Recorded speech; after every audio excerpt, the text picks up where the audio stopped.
So നമ്മൾ ഇന്ന് കാണാൻ പോകുന്നത് ബൈബാക്ക് ഓഫ് ഷെയർസിലെ എക്സാമ്പിൾ നമ്പർ 4 എന്നുള്ള പ്രോബ്ലം ആണ്. സോ ഞാൻ ആ പ്രോബ്ലം ഒന്ന് വായിക്കാം.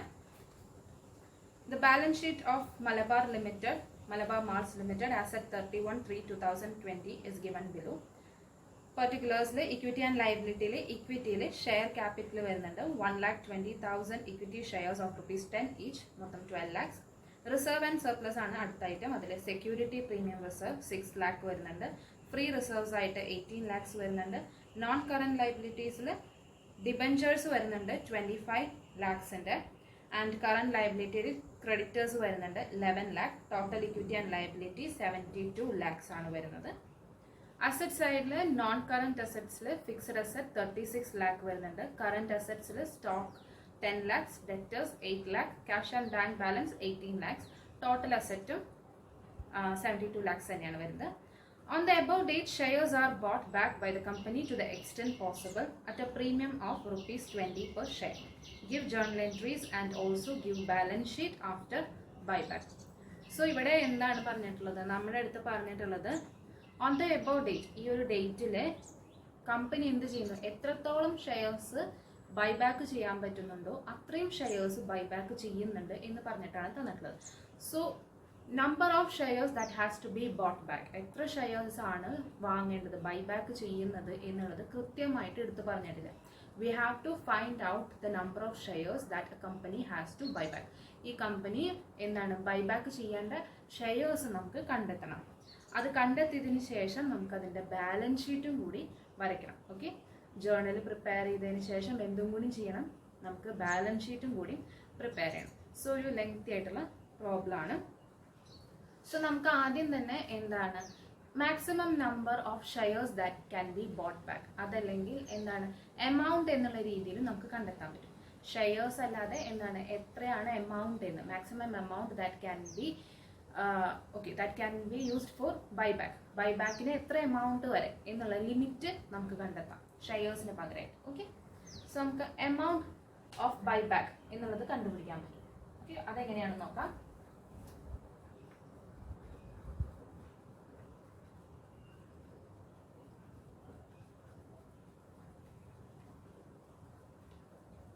ഓക്കെ, എമൗണ്ട് കണ്ടുപിടിക്കാൻ നമുക്ക് 3 ടെസ്റ്റുകളായിരുന്നു പറഞ്ഞിട്ടുണ്ടായിരുന്നത്. ഓരോ ടെസ്റ്റിൻ്റെയും കീഴിൽ നമുക്ക് ഓരോ എമൗണ്ടുകൾ കിട്ടും. ആ എമൗണ്ടിലെ ലീസ്റ്റ് ആണ് നമുക്ക് എന്ത് വരിക ബൈബാക്കിനുള്ള എമൗണ്ട് എന്നുള്ള രീതിയിൽ നമ്മൾ കാൽക്കുലേറ്റ് ചെയ്യുന്നത്. ഓക്കെ, 3 ടെസ്റ്റുകളാണ്. സോ ആദ്യം നമുക്ക് ഫസ്റ്റ് ടെസ്റ്റ് എന്തായിരുന്നു, resource test. So resource test പ്രകാരം എമൗണ്ട് ഓഫ് ബൈബാക്ക് എന്ന് പറയുന്നത് amount of buyback equal to 25% of paid up capital and free reserves. Okay, paid up capitalum free reservesum കൂടി കൂട്ടിയതിനു ശേഷം അതിന്റെ 25% എമൗണ്ട് ഓഫ് ബൈബാക്ക് എന്ന് പറയുന്നത്. So formula എന്ന് പറയുന്നത് 25% ഓഫ് എന്ന് പറയുമ്പോൾ ബ്രാക്കറ്റിൽ എഴുതണം paid up capital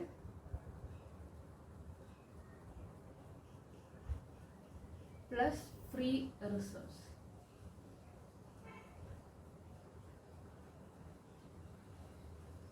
okay, so ഇവിടെ പെയ്ഡ് അപ്പ് ക്യാപിറ്റൽ വരുന്നത് എത്രയാണ്, ഷെയർ ക്യാപിറ്റൽ വരുന്നുണ്ട് 12 lakhs rupees.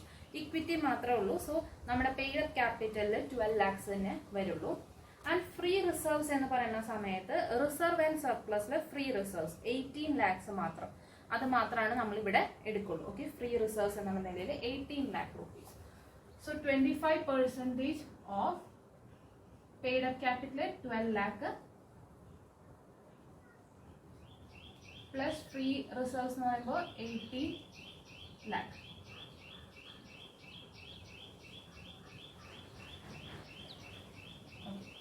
So 25% of 12 lakh plus 18 lakh എന്ന് പറയുന്ന സമയത്ത് 1/4 ഓഫ് 30 lakh. അതെത്രയാണ്, 7,50,000 rupees ആണ്. 7,50,000 rupees ആണ് നമുക്ക് റിസോഴ്സ് ടെസ്റ്റിലെ ബൈബാക്കിനുള്ള എമൗണ്ട് നമുക്ക് കിട്ടുന്നത്. ഓക്കെ, ഇനി നമുക്ക് വരുന്നത് രണ്ടാമത്തെ മെത്തേഡാണ്, രണ്ടാമത്തെ ടെസ്റ്റ് എന്ന് പറയാം. സോ അത് എന്താണ്? Outstanding share test. So outstanding share test പ്രകാരം ഇക്വിറ്റി ഷെയർ ക്യാപിറ്റൽ അല്ലെങ്കിൽ ഇക്വിറ്റി ഷെയർസ് ആണ് നമ്മൾ ബൈബാക്ക് ചെയ്യാൻ ഉദ്ദേശിക്കുന്നത്. ആ ഒരു ഫിനാൻഷ്യൽ ഇയറിൽ ബൈബാക്ക് ചെയ്യാൻ ഉദ്ദേശിക്കുന്നത് എങ്കിൽ ആ ഒരു ഫിനാൻഷ്യൽ ഇയറിലുള്ള ഇക്വിറ്റി ക്യാപിറ്റലിന്റെ 25% ആണ് നമുക്ക് ബൈബാക്ക് ചെയ്യാൻ പറ്റുള്ളൂ. സോ ഈ ഒരു ഫിനാൻഷ്യൽ ഇയറിൽ എത്രയാണ് ഇക്വിറ്റി ക്യാപിറ്റൽ ഉള്ളത്? 12 lakh rupees ആണ്. സോ 12 lakh rupeesന്റെ 25% ആണ് ഇവിടെ കണ്ടെത്തേണ്ടത്. സോ ഔട്ട്സ്റ്റാൻഡിംഗ് ഷെയർ ടെസ്റ്റ് പ്രകാരം amount of buyback equal to 25% of equity capital in that financial year.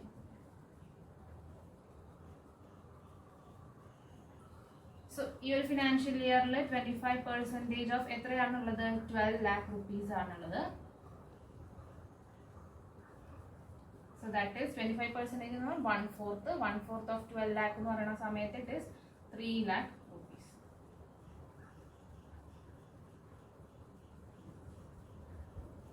Okay, so ഇതാണ് രണ്ട് ടെസ്റ്റുകൾ. ഇനി ഒരു ടെസ്റ്റും കൂടി ഉണ്ട്. So that is debt ratio test.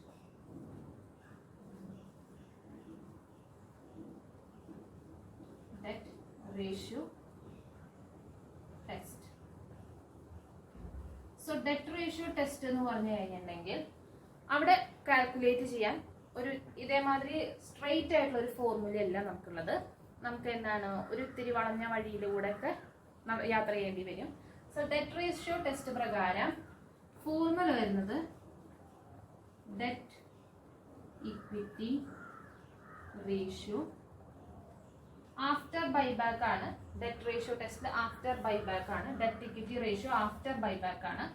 That will be equal to debt after buyback divided by equity after buyback. Okay, so debt after buyback and debt equity ratio എന്ന് പറയുമ്പോൾ debt after buyback divided by equity after buyback. ഇതിൽ നമുക്ക് debt equity ratio after buyback നമ്മൾ പഠിച്ചിട്ടുണ്ടായിരുന്നു. After buyback debt equity ratio എന്ന് പറയുന്നത് 2:1 തന്നെ ആയിരിക്കണം. ഓക്കെ, അറ്റ്ലീസ്റ്റ് 2:1 എങ്കിലും ഉണ്ടായിരിക്കണം എന്നാണ് പറയുന്നത്. So we know debt equity ratio എന്ന് പറയുന്നത് 2:1 ആണെന്ന് നമുക്കറിയാം. ആൻഡ് ഡെറ്റ് ആഫ്റ്റർ ബൈബാക്ക് എന്ന് പറയുന്ന സമയത്ത് എത്രയാണ്? ഡിബഞ്ചേഴ്സ് 25 lakhs ആ ഒരു ഡെറ്റ് തന്നെയായിരിക്കും ബൈബാക്കിന് ശേഷം ഉണ്ടാവും. Okay, so non current liabilities ഉള്ള debt debentures 25 lakhs plus current ലയബിലിറ്റിയിലുള്ള ക്രെഡിറ്റേഴ്സും. ഓക്കെ, നമ്മൾ ആ ഡെറ്റ് റേഷ്യോ പഠിച്ച സമയത്ത് തന്നെ പറഞ്ഞിട്ടുണ്ടായിരുന്നു. ഇവിടെ എന്താണ് ഡെറ്റ് ആഫ്റ്റർ ബൈബാക്കിന്റെ ടൈമിൽ എന്തും കൂടി ഇൻക്ലൂഡഡ് ആവും, കറന്റ് ലയബിലിറ്റീസിൽ ഉണ്ടെങ്കിൽ അതും കൂടി ഇൻക്ലൂഡഡ് ആവും എന്ന് പറഞ്ഞിട്ടുണ്ടായിരുന്നു. സോ ഡിബഞ്ചേഴ്സ് പ്ലസ് ക്രെഡിറ്റേഴ്സ് ആണ് 25 lakhs പ്ലസ് 11 lakh ആണ് നമുക്ക് ഡെറ്റ് ആഫ്റ്റർ ബൈബാക്ക് എന്ന് പറഞ്ഞിട്ട് വരുന്നത്. And that is 36 lakh. So debt after ബൈബാക്കിന്റെ അവിടെയായിട്ട് നമുക്ക് ആദ്യം ഡെറ്റ് ഇക്വിറ്റി റേഷ്യോ എന്ന് പറയുന്നത് 2:1 ആണെന്ന് അറിയാം. ഡെറ്റ് ആഫ്റ്റർ ബൈബാക്ക് നമുക്കൊന്ന് കാൽക്കുലേറ്റ് ചെയ്ത് വെക്കാം. ഡെറ്റ് ആഫ്റ്റർ ബൈബാക്ക് അത് equal to debentures plus current ലയബിലിറ്റിയിൽ ആകെ കൂടിയുള്ളത് ക്രെഡിറ്റേഴ്സ് മാത്രമേ ഉള്ളൂ. So creditors that is equal to 25 lakh plus 11 lakh equal to 36 lakh. So debt equity ratio 2:1 ആണ് റേഷ്യോ എന്നറിയാം. ഡെറ്റ് ആഫ്റ്റർ ബൈബാക്ക് 36 ആണെന്ന് അറിയാം. സോ ഇക്വിറ്റി ആഫ്റ്റർ ബൈബാക്ക് ആണ് നമുക്ക് ഇതിൽ കണ്ടുപിടിക്കേണ്ടത്. സോ ഇനി നെക്സ്റ്റ് സ്റ്റെപ്പ് ആയിട്ട് നമുക്ക് ഇക്വിറ്റി ആഫ്റ്റർ ബൈബാക്ക് കണ്ടുപിടിക്കാം. So debt ratio test, debt after buyback divided by equity after buyback ആണ്. നമ്മൾ ഇക്വിറ്റി ആഫ്റ്റർ ബൈബാക്ക് ആണ് ഇനി കണ്ടുപിടിക്കാൻ പോകുന്നത്. ഡെറ്റ് റേഷ്യോ ടെസ്റ്റ് പ്രകാരം റേഷ്യോ ആഫ്റ്റർ ബൈബാക്ക് എന്ന് പറയുന്നത് 2:1, 2/1 ആയിരിക്കും. Debt after buyback 36 lakh rupees ആണ് നമ്മൾ കണ്ടെത്തി കഴിഞ്ഞു. And we have to find equity after buyback ആണ് നമുക്ക് കണ്ടുപിടിക്കുന്നത്. After buyback. So equity after buyback എന്ന് പറയുന്നത് ഇവിടേക്ക് പോകും. ആൻഡ് 2 ഈ ഒരു ഭാഗത്തേക്ക് വരുന്ന സമയത്ത് ഇക്വിറ്റി ആഫ്റ്റർ ബൈബാക്ക് നമ്മൾ ലെഫ്റ്റ് ഹാൻഡ് സൈഡിലേക്ക് കൊണ്ടുപോകുമ്പോൾ അതെന്താവും, ഇവിടെ ഡിവിഷൻ ആയിട്ടുള്ളത് എന്താവും, multiplication. Okay, equity after buyback. And 2/1 എന്ന് പറഞ്ഞിട്ട് ഇങ്ങോട്ടേക്ക് ആവുന്ന സമയത്ത് അത് എന്താവും, 36 lakhs into 1/2 എന്നുള്ള രീതിയിലാവും. അല്ലെങ്കിൽ simply 36 lakhs divided by 2. And equity after buyback എന്ന് പറയുന്നത് 18 lakh rupees. ഓക്കെ ഓക്കെ ഇനി നമുക്ക് എന്താണ് കണ്ടുപിടിക്കുന്നത്, നമുക്ക് എമൗണ്ട് ഓഫ് ബൈയിങ് ബാക്ക്, എത്രയാണ് നമുക്ക് ബൈബാക്ക് ചെയ്യാനുള്ള എമൗണ്ട്. ഡെറ്റ് റേഷ്യോ ടെസ്റ്റിൽ നമുക്കും എമൗണ്ട് തന്നെയാണ് കാൽക്കുലേറ്റ് ചെയ്യുന്നത്. പക്ഷെ നമ്മൾ എന്താണ്, ആഫ്റ്റർ ബൈബാക്ക് ഇക്വിറ്റി 18 lakhs ആണ് ഉണ്ടാവാൻ പാടുള്ളൂ എന്നാണ് പറഞ്ഞിട്ടുള്ളത്. സോ നമുക്ക് എമൗണ്ട് ഓഫ് ബൈയിങ് ബാക്ക് കിട്ടണം. Okay, amount required for buyback കിട്ടാൻ വേണ്ടിയിട്ട് എന്ത് ചെയ്താൽ മതി, ഇക്വിറ്റി ബൈബാക്കിന് മുമ്പുള്ള ഇക്വിറ്റിയിൽ നിന്ന് ആഫ്റ്റർ ബൈബാക്കിന് ഉള്ള ഇക്വിറ്റി എന്ത് ചെയ്താൽ മതി, ലെസ് ചെയ്ത് കഴിഞ്ഞിട്ടുണ്ടെങ്കിൽ നമുക്ക് ബൈബാക്കിന് എത്രയാണ് എമൗണ്ട് വേണ്ടത് എന്നാണ്, അല്ലെങ്കിൽ എത്ര എമൗണ്ട് അല്ലെങ്കിൽ എത്രയാണ് നമുക്ക് ഇക്വിറ്റി ഷെയർസ് ബൈബാക്ക് ചെയ്യാൻ, ഇക്വിറ്റി ക്യാപിറ്റൽ ബൈബാക്ക് ചെയ്യാൻ പറ്റുക എന്നുള്ളത് കിട്ടും. Okay, equity before buyback less equity after buyback ചെയ്താൽ മതി. സോ ഡെറ്റ് റേഷ്യോ ടെസ്റ്റിൽ ആദ്യം നമ്മൾ ഇക്വിറ്റി ആഫ്റ്റർ ബൈബാക്ക് കണ്ടെത്തിയതിനു ശേഷം എമൗണ്ട് ഫോർ ബൈയിങ് ബാക്ക് ആണ് പിന്നെ കണ്ടുപിടിക്കേണ്ടത്. അത് കണ്ടുപിടിക്കാനുള്ള formula equity before buyback less equity after buyback. Okay, so നമുക്ക് ഇക്വിറ്റി ബിഫോർ ബൈബാക്ക് ആണ് ഇനി കണ്ടുപിടിക്കേണ്ടത്. ഇക്വിറ്റി ബിഫോർ ബൈബാക്ക് കണ്ടുപിടിക്കാൻ എന്ത് ചെയ്താൽ മതി, നമുക്ക് സിംപ്ലി നമ്മുടെ ബാലൻസ് ഷീറ്റ് എടുത്തൊന്ന് നോക്കിയാൽ മതി. ഇക്വിറ്റി എന്ന് പറയുന്ന സമയത്ത് ഡെറ്റ് റേഷ്യോ ടെസ്റ്റ് പറഞ്ഞ സമയത്ത് തന്നെ പറഞ്ഞിട്ടുണ്ടായിരുന്നു, ഇക്വിറ്റി എന്ന് പറയുന്നത് ഇവിടെ എന്താണ്, paid up capital plus reserves എന്തെങ്കിലും ഉണ്ടെങ്കിൽ അതാണ്. ഓക്കെ, ഫ്രീ റിസർവ്സ് ഡെറ്റ് റേഷ്യോന്റെ കേസ് ആവുന്ന സമയത്ത് എന്തും കൂടി ഇൻക്ലൂഡഡ് ആവും, സെക്യൂരിറ്റി പ്രീമിയം റിസർവ് ഉണ്ടെങ്കിൽ അതും കൂടി ഇൻക്ലൂഡഡ് ആവും എന്ന് പറഞ്ഞിട്ടുണ്ട്. സോ ഇങ്ങനത്തെ സിമ്പിൾ ആയിട്ടുള്ള കാര്യങ്ങൾ എന്താണ് നിങ്ങൾ മനസ്സിലാക്കി വെക്കേണ്ടതാണ്. ഡെറ്റ് റേഷ്യോ ടെസ്റ്റിന്റെ സമയത്ത് നമ്മുടെ ഒപ്പം ഫ്രീ റിസർവ്സ് എന്ന് പറഞ്ഞു കഴിഞ്ഞിട്ടുണ്ടെങ്കിൽ എന്താണ്, സെക്യൂരിറ്റി പ്രീമിയം റിസർവും കൂടി ഇൻക്ലൂഡഡ് ആവും. നേരത്തെ റിസോഴ്സ് ടെസ്റ്റിന്റെ കേസിൽ നമ്മൾ ഫ്രീ റിസർവ്സിന്റെ ടൈമിൽ സെക്യൂരിറ്റി പ്രീമിയം റിസർവ് എടുത്തിട്ടുണ്ടായിരുന്നില്ല. ബട്ട് ഇൻ ദിസ് കേസ് ഇവിടെ ഇക്വിറ്റി എന്ന് പറയുന്നത് paid up capital plus free reserves, അതിൽ ഫ്രീ റിസർവ്സിൽ സെക്യൂരിറ്റി പ്രീമിയം റിസർവും കൂടി വരും. ഓക്കെ, സോ നമുക്ക് ഇക്വിറ്റി ബിഫോർ ബൈബാക്ക് എന്ന് പറയുന്നത് paid up capital plus reserves. Okay, free reserves തന്നെയാണ്, ഈ ഫ്രീ റിസർവ്സിൽ സെക്യൂരിറ്റി പ്രീമിയം റിസർവും കൂടി ഇൻക്ലൂഡഡ് ആണ്. സോ നമുക്കിവിടെ 12 lakh plus 18 lakh plus 6 lakh security premium റിസർവും കൂടി വരുന്ന സമയത്ത് ടോട്ടൽ ഇക്വിറ്റി ബിഫോർ ബൈബാക്ക് എന്ന് പറയുന്നത് എത്രയാ, 36 lakh rupees ആയി. ഇനി നമുക്ക് എമൗണ്ട് റിക്വയർഡ് ഇത് കണ്ടുപിടിക്കാൻ വേണ്ടിയിട്ട് എന്ത് ചെയ്താൽ മതി, equity before buyback less equity after buyback 36 lakh less 18 lakh ആണ് ഇക്വിറ്റി ആഫ്റ്റർ ബൈബാക്ക് എന്ന് പറയുന്നത്. സോ എത്ര തന്നെയാവും, 18 lakh തന്നെ നമുക്ക് കിട്ടും. സോ 18 lakh ആണ് നമുക്ക് എമൗണ്ട് റിക്വയർഡ് ഫോർ ബൈബാക്ക് എന്ന് പറയുന്നത്. സോ ആദ്യത്തെ ടെസ്റ്റ് പ്രകാരം എമൗണ്ട് റിക്വയർഡ് ഫോർ ബൈബാക്ക് എന്ന് പറയുന്നത് നമുക്ക് കിട്ടി 7,50,000 rupees. ഔട്ട്സ്റ്റാൻഡിംഗ് ഷെയർ ടെസ്റ്റ് പ്രകാരം 3 lakh rupees ആണ്. ആൻഡ് ഡെറ്റ് ടെസ്റ്റ് പ്രകാരം, ഡെറ്റ് റേഷ്യോ ടെസ്റ്റ് പ്രകാരം വേണ്ടത് 18 lakh rupees ആണെന്നും മനസ്സിലായി. ഇനി നമുക്ക് എന്താണ് ഇതിലെ ലീസ്റ്റ് ഓഫ് ദ ഫോളോവിങ് ആണ് നമ്മൾ എന്ത് ചെയ്യുക, ബൈബാക്ക് ചെയ്യാം. And that is 3 lakh rupees. So amount required for buyback എന്ന് പറയുന്നത് എത്രയാവും? Least of the following. Okay, least of the following, ഇതിലെ ഏറ്റവും ചെറുത്. Okay, 3 lakh rupees. 3 lakh rupees ആണ് നമ്മൾ എന്ത് ചെയ്യുക? ബൈബാക്ക് ചെയ്യാൻ ഉദ്ദേശിക്കേണ്ടത്. ഓക്കെ, ഇത്രയാണ് മാക്സിമം നമുക്ക് ബൈബാക്ക് ചെയ്യാൻ പറ്റുള്ളൂ, അല്ലെങ്കിൽ ഈ ഒരു കമ്പനിക്ക് ബൈബാക്ക് ചെയ്യാൻ പറ്റുള്ളൂ. സോ നമ്മളിത് കണ്ടുപിടിച്ച് കഴിഞ്ഞു. ഇനി നമുക്ക് ചെയ്യാനുള്ളത് എന്താണ്? ജേർണൽ എൻട്രീസ് പാസ് ചെയ്യുക ആൻഡ് അതിനനുസരിച്ച് നമ്മൾ ബാലൻസ് ഷീറ്റ് പ്രിപ്പയർ ചെയ്യാം. അത്രയും. ഇനി നമ്മൾ ജേർണൽ എൻട്രീസ് പാസ് ചെയ്യാൻ പോവാണ്. സോ നമുക്ക് വേണ്ടത് എന്താണ്? 3 lakhന്റെ ഇക്വിറ്റി ഷെയർ ക്യാപിറ്റൽ നമ്മൾ ബൈബാക്ക് ചെയ്യാൻ പോവാണ്. സോ ഒരു ഷെയറിന് 10 രൂപയാണ് ഫേസ് വാല്യൂ എന്ന് ക്വസ്റ്റ്യനിൽ തന്നെ തന്നിട്ടുണ്ട്. 10 rupees ആണ് ഈച്ച്. സോ 3 lakh എന്ന് പറയുന്ന സമയത്ത് 30,000 ഇക്വിറ്റി ഷെയർസ് ആണ് നമ്മൾ ബൈബാക്ക് ചെയ്യാൻ പോകുന്നത്. ഓക്കെ, സോ നമുക്ക് ഇനി അതിന്റെ ജേർണൽ എൻട്രീസ് പാസ് ചെയ്യാം. ബൈബാക്ക് ചെയ്യുന്നത് പ്രീമിയത്തിലാണ്.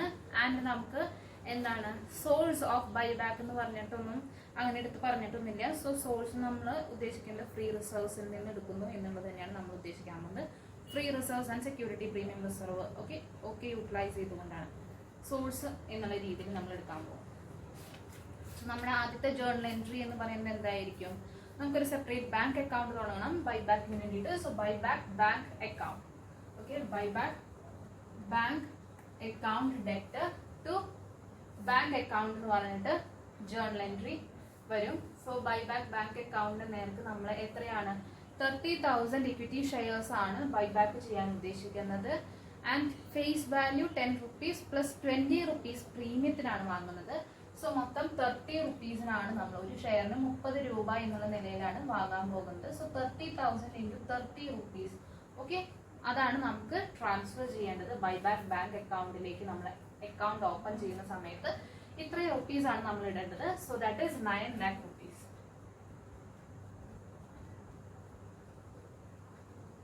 Debit and credit 9 lakh rupees ആണ് വരിക. ഓക്കെ, ഇനി നമുക്ക് ബാങ്ക് അക്കൗണ്ട് തുടങ്ങി കഴിഞ്ഞിട്ടുണ്ടെങ്കിൽ ഇനി എന്താണ്? ഇക്വിറ്റി ഷെയർ ഹോൾഡേഴ്സിന്റെ കയ്യിൽ നിന്ന് ബൈബാക്ക് ചെയ്യാണ് ചെയ്യുന്നത്. So equity share buyback account debtor to buyback bank account എന്ന് പറഞ്ഞിട്ട് ബൈബാക്ക് ബാങ്ക് അക്കൗണ്ട് നമ്മൾ ക്ലോസ് ചെയ്തു. And we are paying the shareholders. Same amount തന്നെയാണ്, 9 lakh rupees തന്നെയാണ് പേ ചെയ്യുന്നത്. വിത്ത് പ്രീമിയം ഒക്കെ ആവുമ്പോൾ 9 lakh rupees ആവും. സോ ഈ എമൗണ്ടിന്റെ ഡെബിറ്റും ക്രെഡിറ്റും വന്നു. ഇനി നമുക്ക് എന്താണ്? ബൈബാക്ക് ചെയ്തിട്ടുള്ള ഇക്വിറ്റി ഷെയർസിനെ നമ്മൾ ക്യാൻസൽ ചെയ്യുന്നു. സോ അതിന്റെ ജേർണൽ എൻട്രി പ്രീമിയത്തിലായത് കാരണം തന്നെ ബൈബാക്ക് പ്രീമിയത്തിലായതുകൊണ്ട് നമ്മുടെ ജേർണൽ എൻട്രി വരെ equity share capital account debt premium for buyback account debt to equity share buyback account എന്ന് പറഞ്ഞിട്ട് വരും. സോ ഇക്വിറ്റി ഷെയർ ക്യാപിറ്റലിന്റെ നേരത്തെ എത്രയാണ് എഴുതുക? ഫേസ് വാല്യൂ ആണ് എഴുതുക. 30,000 ഷെയർസിന് 10 രൂപ ഒരെണ്ണത്തിന് ഫേസ് വാല്യൂ എന്ന് പറയുമ്പോൾ 3 lakh rupees ആണ് വരിക. ആൻഡ് പ്രീമിയം ഫോർ ബൈബാക്ക് എന്ന് പറയുന്ന സമയത്ത് 30,000 ഷെയർസിന് 20 രൂപ വെച്ചിട്ടാണ് പ്രീമിയം കൊടുക്കുന്നത്. And that is 6 lakh rupees. And total എത്രയാണ്? 9 lakh rupees ആണ് ബൈബാക്ക് ബാങ്ക് അക്കൗണ്ടിൽ, buyback account equity shares buyback അക്കൗണ്ടിൽ കിടക്കുന്നത് 9 lakh rupees. അങ്ങനെ നമ്മൾ ഇക്വിറ്റി ഷെയർസ് ക്യാൻസൽ ചെയ്യുന്നു. ആൻഡ് നമുക്ക് എന്താണ്? നമ്മൾ ഫ്രീ റിസർവ്സ് ആണ് യൂട്ടിലൈസ് ചെയ്തിട്ടുള്ളത്. സോ നമുക്ക് എന്താണ്? CRRലേക്ക് ട്രാൻസ്ഫർ ചെയ്യണം. ഫേസ് വാല്യൂവിനോട് ഈക്വൽ ആയിട്ടുള്ള എമൗണ്ട് ഫ്രീ റിസർവ്സിൽ നിന്ന് എന്ത് ചെയ്യണം? CRRലേക്ക് ട്രാൻസ്ഫർ ചെയ്യണം. സോ നമുക്ക് ഏതൊക്കെയാണ് യൂട്ടിലൈസ് ചെയ്യേണ്ടതെന്ന് നോക്കണം ആദ്യം. സോ ആദ്യം എന്താണ്? റിസർവ്സിൽ സെക്യൂരിറ്റി പ്രീമിയം റിസർവും കിടക്കുന്നുണ്ട്, ഫ്രീ റിസർവ്സും കിടക്കുന്നുണ്ട്. ഇത് ബൈബാക്ക് പ്രീമിയത്തിലായത് കാരണം തന്നെ നമുക്ക് ആദ്യം സെക്യൂരിറ്റി പ്രീമിയം റിസർവ് എന്തിന് യൂസ് ചെയ്യേണ്ടി വരും? ബൈബാക്കിനുള്ള പ്രീമിയം കൊടുക്കാൻ വേണ്ടി യൂസ് ചെയ്യണം. ബൈബാക്കിനുള്ള പ്രീമിയം 6 lakh rupees ആണ്. സോ സെക്യൂരിറ്റി പ്രീമിയം റിസർവിലും എത്രയാണുള്ളത്? 6 lakh rupees തന്നെയാണുള്ളത്. സോ പ്രീമിയം ഫോർ ബൈബാക്ക് നമ്മൾ 6 lakh rupees സെക്യൂരിറ്റി പ്രീമിയം റിസർവിൽ നിന്ന് കൊടുക്കണം. അപ്പൊ ഇനി നമുക്ക് ഫ്രീ റിസർവ്സ് ആണ് യൂട്ടിലൈസ് ചെയ്യാൻ പറ്റുള്ളൂ CRRലേക്ക് ട്രാൻസ്ഫർ ചെയ്യാൻ വേണ്ടിയിട്ട് ഫേസ് വാല്യൂവിനോട് ഈക്വൽ ആയിട്ടുള്ള എമൗണ്ട്. സോ 30,000 into 10 rupees ആണ് ഫേസ് വാല്യൂ എന്ന് പറയുന്നത്, അതായത് 3 lakh rupees. ഫ്രീ റിസർവ്സിലും ഉണ്ടോ നോക്കുക? 18 lakhs ഉണ്ട്. അപ്പോൾ 18 lakhs 3 lakh നമ്മൾ എടുത്തു കൊടുക്കുന്നു. ഫ്രീ റിസർവ്സിൽ നിന്ന് 3 lakh എടുത്തു കൊടുക്കുന്നു. സോ ദാറ്റ് ഈസ് നമ്മുടെ ജേർണൽ എൻട്രി വരിക. Free reserves account debtor to CRR account എന്ന് പറഞ്ഞിട്ട് വരും. 3 lakh rupees CRR അക്കൗണ്ടിലേക്ക് ട്രാൻസ്ഫർ ചെയ്തു. ഓക്കെ, ഇനി നമുക്ക് എന്താണ് സെക്യൂരിറ്റി പ്രീമിയം റിസർവിൽ നിന്ന് പ്രീമിയം പേയബിൾ ഓൺ ബൈബാക്ക് നമുക്ക് എന്ത് ചെയ്യണം, റൈറ്റ് ഓഫ് ചെയ്യണം ചെയ്യുന്നത്. സോ സെക്യൂരിറ്റി പ്രീമിയം റിസർവ് നമ്മൾ എത്രയാണ് പ്രീമിയം 6 lakh rupees പ്രീമിയം റിസർവിൽ നിന്ന് കൊടുക്കാനുണ്ട് 6 lakh rupees, അല്ലെങ്കിൽ അതിൽ റൈറ്റ് ഓഫ് ചെയ്യാനുണ്ട്. So 6 lakh rupees write off ചെയ്യും. സോ ബ്രാക്കറ്റിൽ എഴുതിയാൽ മതി writing off premium on buyback. So ഇത്രയാണ് നമ്മുടെ ജേർണൽ എൻട്രി വരുന്നത്. ഇനി നമുക്ക് എന്താണ് ഇതിന്റെ ബാലൻസ് ഷീറ്റ് പ്രിപ്പയർ ചെയ്യണം.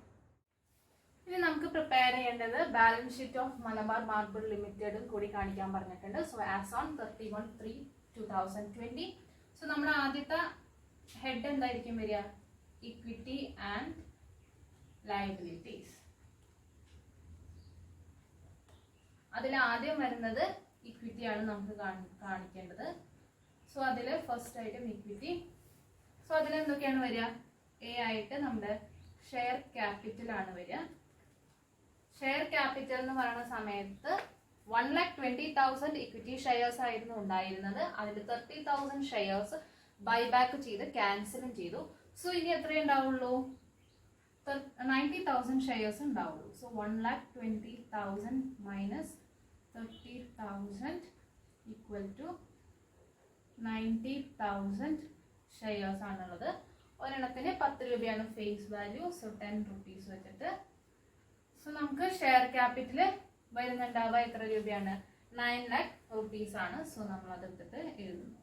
നമ്മൾ നോട്ട്സ് ഒന്നും പ്രിപ്പയർ ചെയ്യുന്നത് ഡയറക്റ്റ്ലി എടുത്തിട്ട് എഴുതാണ് ചെയ്യുന്നത്. ആൻഡ് ബി ഏതാണ് വരിക, റിസർവ്സ് ആൻഡ് സർപ്ലസ് ആണ് വരുന്നത്.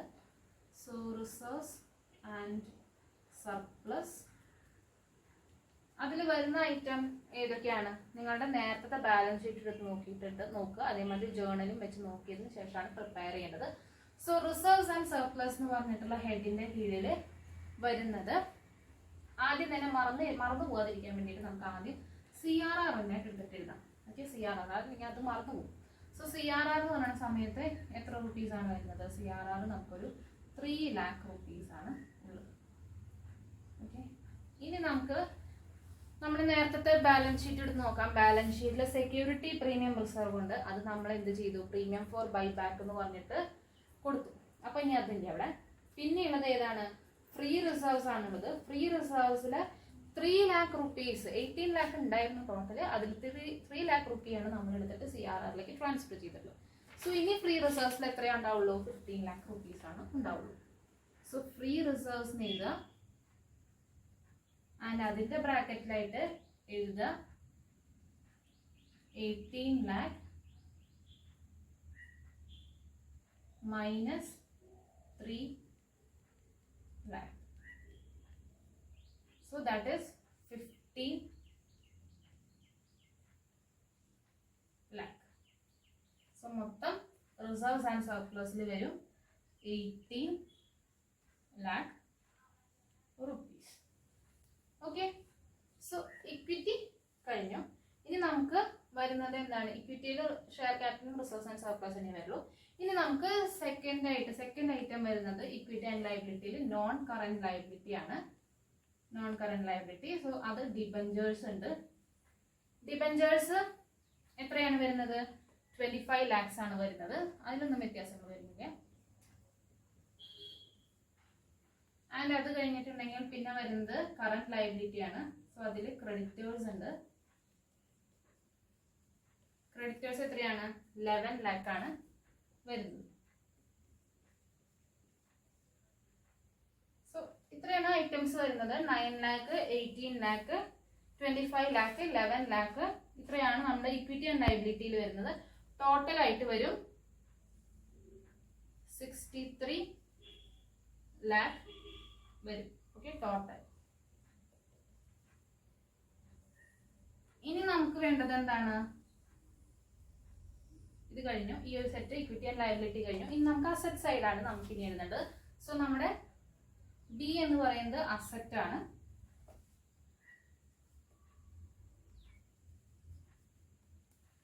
അസറ്റിൽ ആദ്യം വരുന്നത് എന്താണ്, ഫിക്സ്ഡ് അസറ്റ്സ് ആണ് നമുക്ക് എഴുതാനുള്ളത്, അല്ലെങ്കിൽ നോൺ കറന്റ് അസറ്റ് എന്ന് പറഞ്ഞിട്ടാണ് എഴുതുക. So first non current asset. Non current അസറ്റിൽ ഫിക്സ്ഡ് അസറ്റ്സ് വരുന്നുണ്ട്. സോ ഫിക്സ്ഡ് അസറ്റ്സ് എന്ന് പറഞ്ഞിട്ട് എഴുതുക. ഫിക്സ്ഡ് അസറ്റ്സ് എത്രയാണ്? 36 lakh rupees തന്നെയാണ് വരുന്നത്. അതിലൊന്നും വ്യത്യാസങ്ങൾ വരുന്നില്ല. അസറ്റ് സൈഡിൽ ആകെ കൂടിയിട്ട് ഈ ഒരു കേസിൽ ക്യാഷ് ആൻഡ് ബാങ്ക് ബാലൻസിൽ മാത്രമാണ് വ്യത്യാസം വരുള്ളൂ. സോ ഫിക്സ്ഡ് അസറ്റ് എഴുതി കഴിഞ്ഞിട്ടുണ്ടെങ്കിൽ പിന്നെ അടുത്ത ഐറ്റം എന്ന് പറയുന്നത് കറന്റ് അസറ്റ് ആണ്. സോ കറന്റ് അസറ്റിന്റെ കീഴിൽ നമുക്ക് കുറച്ച് ഐറ്റംസ് വരുന്നുണ്ട്. സ്റ്റോക്ക് വരുന്നുണ്ട്. സ്റ്റോക്ക് 10 lakh rupees ആണ് വരുന്നത്. ഒന്നെങ്കിൽ ഉള്ളിൽ എഴുതാം, അതല്ലെങ്കിൽ പുറത്തേക്ക് എഴുതാം. അതൊക്കെ നിങ്ങളുടെ ഇഷ്ടം. 10 lakh rupees. ആൻഡ് നെക്സ്റ്റ് വരുന്നത് ഡെറ്റേഴ്സ് വരുന്നുണ്ട്.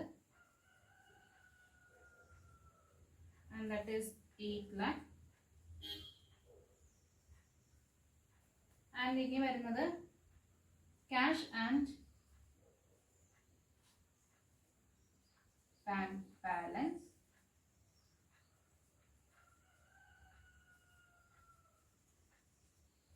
സോ ക്യാഷ് ആൻഡ് ബാങ്ക് ബാലൻസിൽ നിങ്ങളുടെ കയ്യിൽ ആദ്യത്തെ ബാലൻസ് ഷീറ്റിൽ നോക്കുക എത്രയായിരുന്നു ക്യാഷ് ആൻഡ് ബാങ്ക് ബാലൻസ് എന്നുള്ളത്. So that was 18 lakh rupees. 18 lakh rupees ആയിരുന്നു ഉണ്ടായിരുന്നത്. ബട്ട് ബാലൻസ് ഷീറ്റിൽ നമ്മുടെ ആദ്യത്തെ എൻട്രി എന്തായിരുന്നു? ബൈ സെപ്പറേറ്റ് ബാങ്ക് അക്കൗണ്ട് തുടങ്ങാൻ വേണ്ടിയിട്ട് നമ്മൾ ബാങ്ക് അക്കൗണ്ടിൽ നിന്ന് ക്യാഷ് പോവാണ് ചെയ്യുന്നത്. So buyback account deducted to bank account എന്ന് പറഞ്ഞിട്ടായിരുന്നു ജേർണൽ എൻട്രി കൊടുത്തിട്ടുണ്ടായിരുന്നു. സോ ബാങ്ക് അക്കൗണ്ട് നമ്മൾ ക്രെഡിറ്റ് ചെയ്തിട്ടുണ്ടായിരുന്നു. ഓക്കെ, സോ അതായത് ബാങ്ക് അക്കൗണ്ട് കുറഞ്ഞു എന്നർത്ഥം. ഓക്കെ, ബാങ്ക് അക്കൗണ്ടിൽ ഡെബിറ്റ് ബാലൻസ് ഉണ്ടായിരുന്നു, നമ്മൾ ക്രെഡിറ്റ് ചെയ്തു എന്ന് പറഞ്ഞിട്ടുണ്ടെങ്കിൽ ബാങ്ക് അക്കൗണ്ട് ക്രെഡിറ്റ് ചെയ്തു എന്ന് പറഞ്ഞിട്ടുണ്ടെങ്കിൽ എന്താണ്? ഓൾറെഡി ബാങ്ക് അക്കൗണ്ടിൽ ഉണ്ടായിരുന്ന എമൗണ്ട് നമ്മുടെ കയ്യിൽ നിന്ന് അല്ലെങ്കിൽ പോയി കമ്പനിയുടെ കയ്യിൽ നിന്ന് കാശ് പോകുമ്പോഴാണ് ബാങ്ക് അക്കൗണ്ട് നമ്മൾ ക്രെഡിറ്റ് ചെയ്യുക. സോ എന്താണ്? 9 lakh, 18 lakhൽ 9 lakh നമ്മൾ എന്ത് ചെയ്തിട്ടുണ്ടായിരുന്നു? സെപ്പറേറ്റ് ബാങ്ക് അക്കൗണ്ട് ഫോം ചെയ്യുന്ന സമയത്ത് അതിലേക്കായിട്ട് കൊടുത്തിട്ടുണ്ടായിരുന്നു. സോ 18 lakhൽ 9 lakh പോയി കഴിഞ്ഞിട്ടുണ്ടെങ്കിൽ ബാലൻസ് ഉള്ള 9 lakh rupees ആണ് ഇപ്പോൾ നമ്മുടെ ബാങ്ക് ബാലൻസ് ആയിട്ട് ഉള്ളൂ. So 9 lakh rupees. മൊത്തം 27 lakh. സോ അത് കൂട്ടുന്ന സമയത്ത് നമുക്ക് എത്ര കിട്ടും? 63 lakh ആണ് നമ്മുടെ ടോട്ടൽ അസറ്റ് എന്ന് പറയുന്നത്.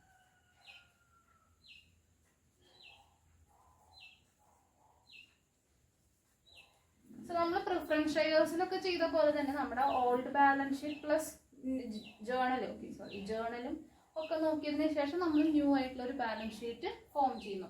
അത്രയേ ഉള്ളൂ. നമുക്ക് എന്താണ് ഇതിൽ നോട്ട്സ് ഒന്നും ചെയ്യുന്നില്ല, ഡയറക്റ്റ് ആയിട്ട് നമ്മൾ എഴുതുന്നുള്ളൂ. ഷെയർ ക്യാപിറ്റൽ എന്ന് പറഞ്ഞ സമയത്ത് 30,000 ഷെയർസ് നമ്മൾ ബൈബാക്ക് ചെയ്തത് കാരണം ഇനിയിപ്പോൾ 90,000 ഷെയർസ് ആണ് പാർ വാല്യൂ എടുത്തിട്ട് എഴുതുക, അല്ലെങ്കിൽ face value 9 lakh rupees. Then reserve and സർപ്ലസിൽ മറന്നു പോകാതിരിക്കാൻ ആദ്യം തന്നെ CRR എടുത്തിട്ട് എഴുതുക. CRRൽ ജേർണൽ എൻട്രി നോക്കിയാൽ മതി. 3 lakh rupees ആണ് വരിക. ഫ്രീ റിസർവ്സ് എന്ന് പറയുന്ന സമയത്ത് എത്രയാണ് വരുന്നത്? 3 lakh rupees ആണ് ഫ്രീ റിസർവ്സിൽ നിന്ന് പോയിട്ടുള്ളൂ. സോ 18 lakh ആദ്യം ഉണ്ടായിരുന്ന എമൗണ്ടിൽ നിന്ന് 3 lakh എടുത്ത് കുറയ്ക്കുന്ന സമയത്ത് 15 lakh rupees ആണ് free reserves. Security premium reserve ഇല്ല, കാരണം നമ്മൾ പ്രീമിയം റൈറ്റ് ഓഫ് ചെയ്യാൻ വേണ്ടിയിട്ട്, ബൈബാക്കിനുള്ള പ്രീമിയം റൈറ്റ് ഓഫ് ചെയ്യാൻ വേണ്ടിയിട്ട് സെക്യൂരിറ്റി പ്രീമിയം റിസർവ് ഫുള്ളായിട്ട് യൂട്ടിലൈസ് ചെയ്യുന്നു. സോ ഇപ്പോൾ നമ്മൾ റിസർവ് ആൻഡ് സർപ്ലസ് എന്ന് പറയുന്നത് 18 lakh rupees. Then debentures creditors ഒക്കെ ഓൾറെഡി ഉള്ള എമൗണ്ട് തന്നെ. സോ ടോട്ടൽ എന്ന് പറയുന്നത് 63 lakhs വരും. അസറ്റ് സൈഡിലും മുകളിലത്തേനൊന്നിനും ചേഞ്ച് ഇല്ലാതെ കൂടി ക്യാഷ് ആൻഡ് ബാങ്ക് ബാലൻസിൽ മാത്രമാണ് വ്യത്യാസം വരുന്നത്. 18 lakh rupees ഉണ്ടായിരുന്നതിൽ 9 lakh rupees നമ്മൾ സെപ്പറേറ്റ് ബാങ്ക് അക്കൗണ്ട് ഫോം ചെയ്യാൻ വേണ്ടി യൂട്ടിലൈസ് ചെയ്തിട്ടുണ്ട്. സോ എത്രയാണ്? 9 lakh rupees ആണ് നമുക്ക് ഇനിയിപ്പോൾ ഉള്ളൂ ബാങ്ക് ബാലൻസ് ആയിട്ട്. സോ ടോട്ടൽ അസറ്റ് എന്ന് പറയുന്നതും 63 lakh ആയി മാറി. ഓക്കെ, സോ ഇങ്ങനെയാണ് നമ്മൾ എന്ത് ചെയ്യുക? Balance sheet after buyback prepare ചെയ്യുക. എല്ലാവർക്കും ക്ലിയർ ആയിട്ടുണ്ടാവും എന്ന് വിചാരിക്കുന്നു. സിമ്പിൾ ആയിട്ടുള്ള ഒരു പ്രോബ്ലം ആണ്. ഓക്കെ എന്നാ, താങ്ക് യു.